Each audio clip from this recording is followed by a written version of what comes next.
दोस्तों, दिनाक्षी short hand में आपका स्वागत है। अगर आप चैनल पर नए हैं तो चैनल को सब्सक्राइब करें और बेल आइकन जरूर दबाएं। इस डिक्टेशन की एडवांस आउटलाइंस और वाक्यांश आप हमारे पेड बैच से प्राप्त कर सकते हैं।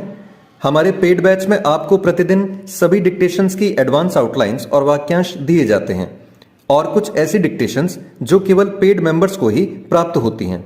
हमारे पेड बैच को ज्वाइन करने के लिए और बैच के बारे में संपूर्ण जानकारी प्राप्त करने के लिए आप डिस्क्रिप्शन बॉक्स में दिए गए मोबाइल नंबर पर व्हाट्सएप कर सकते हैं। इस डिक्टेशन की डेमो आउटलाइंस आप हमारे टेलीग्राम ग्रुप से प्राप्त कर सकते हैं। तो चलिए डिक्टेशन को स्टार्ट करते हैं। डिक्टेशन 5 सेकंड बाद स्टार्ट होगी। Ready, start. रेवड़ी संस्कृति को लेकर चिंता जताए जाने के बाद भी राजनीतिक दल किस तरह इस संस्कृति को बढ़ावा देने में लगे हुए हैं, इसका ताजा उदाहरण है मध्य प्रदेश कांग्रेस की ओर से जारी घोषणा पत्र।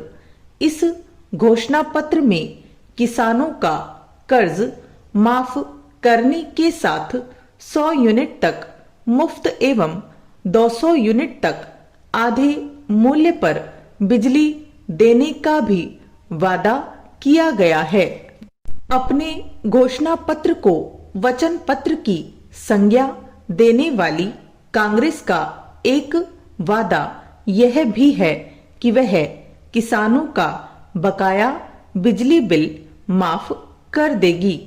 कांग्रेस ने पुरानी पेंशन योजना लागू करने का वादा करने के साथ यह भी कहा है कि वह आईपीएल की टीम भी बनाने की कोशिश करेगी। यह अपनी तरह का नया और अनोखा वादा है। लोक लुभावन घोषणाएं करते हुए कांग्रेस नेता कमलनाथ ने यह भी कहा है कि वर्तमान भाजपा सरकार ने खजाना खाली कर दिया है और इस समय राज्य के हर व्यक्ति पर 50,000 रुपए का कर्ज है।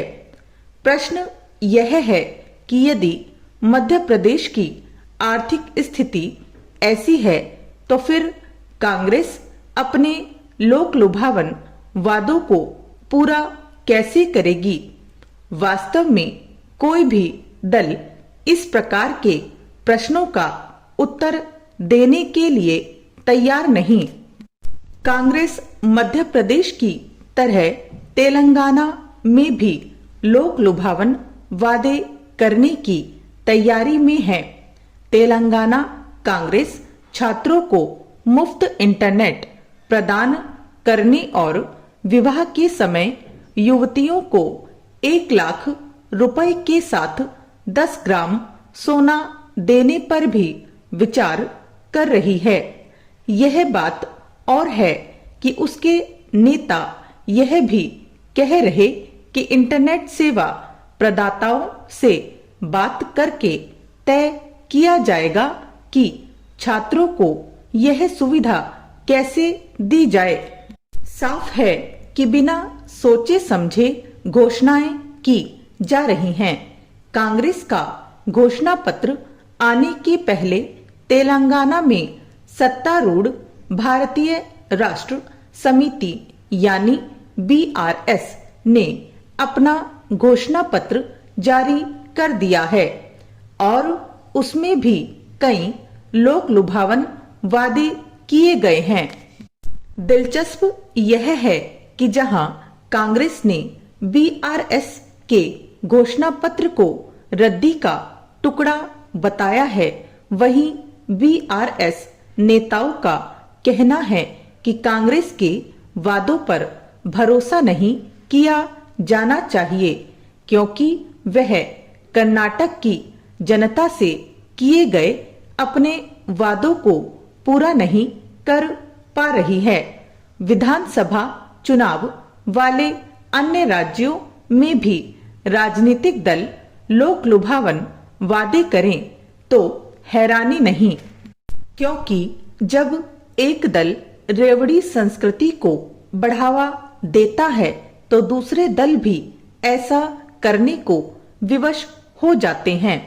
ऐसा करते समय वे अपने वादों को तो तार्किक बताते हैं, लेकिन विरोधी दलों के वादों को झूठ का पुलिंदा करार देते हैं। अब जब यह साफ है कि राजनीतिक दल रेवड़ी संस्कृति से बाज आने वाले नहीं, तब फिर चुनाव आयोग को ऐसे अधिकार दिए जाने चाहिए जिससे कोई भी दल जन कल्याण के नाम पर आर्थिक नियमों से खिलवाड़ करने वाली घोषणाएं न कर सके।